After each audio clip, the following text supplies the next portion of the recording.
Wait lang, huwag ka muna mag-scroll at syempre magbibigay muna ako ng ating word of the day at sagutin natin ang katanungan na to. Ang sabi dito, which of the following executive clemency below that partially extinguish criminal liability? So ang tinatanong sa atin dito class is saan daw sa baba yung executive clemency na kung saan partial extinguishment lamang ng criminal liability. Ibig sabihin hindi kabuuan kundi partial lamang. Okay, so letter A, pardon. Letter B, conditional pardon. Letter C, absolute pardon. Letter D, amnesty. Unang-una, tandaan natin class to yung ating executive clemency. It is the power of the president na ibinibigay or a privilege na ibinibigay ng presidente para sa ating mga offender. Pero yung naiiba sa lahat, yung amnesty po natin. Kasi yung amnesty kasi nating class, it could be granted.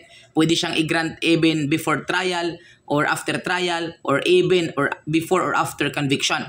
Ulitin ko, yung ating executive naiiba sa lahat na executive clemency is yung amnesty. Kasi yung amnesty nating class, tinatawag natin yung oblivion. It means forgetting completely. And syempre, ito ay binibigay even before or after trial, even before or after conviction. The rest kasi na executive clemency ay binibigay lamang siya after conviction at saka pag na-meet mo na yung mga corresponding requirements na sinasabi sa ating batas.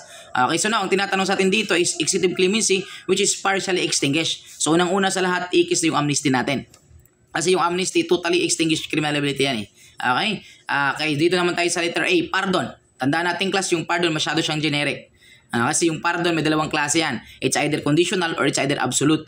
So, ibig sabihin class, yung pinakamalapit na sagot dito is dalawa lang. It's either Bravo or Charlie. Pero sabi ko nga, yung sinasabi dito, partially extinguished. Okay, the correct answer natin dito is walang iba kundi conditional pardon. Ang conditional pardon kasi, pag sinasabi kasi nating pardon class is executive clemency na which is considered as act of forgiveness. That is called pardon. Pero kapag partial extinguish lang ng criminal liability, ibig sabihin nun, makakalabas ka pero may mga certain condition pa na dapat mong ma-meet, that is considered conditional pardon.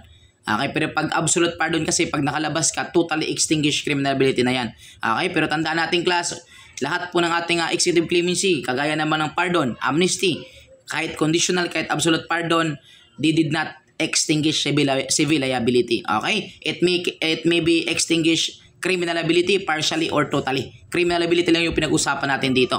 Okay, so yun. So, paano? The correct answer natin dito, class, walang iba kundi yung conditional pardon po natin that is called Bravo. And syempre, ito pa din ang inyong lingkod, your Mr. Word of the Day, Emmanuel Damastor Schuman, Villa Esther Vilacalo sa CBRC National Lecturer and Registered Criminologist. Nagsasabi sa inyo na para pumasa sa board examination, kailangan natin ang basusya at tsamba. Basusya, basa, sulat, and share, sabi ng tsamba, tiyaga, sipag, at manalangin bawat araw. Thank you so much. God bless you all.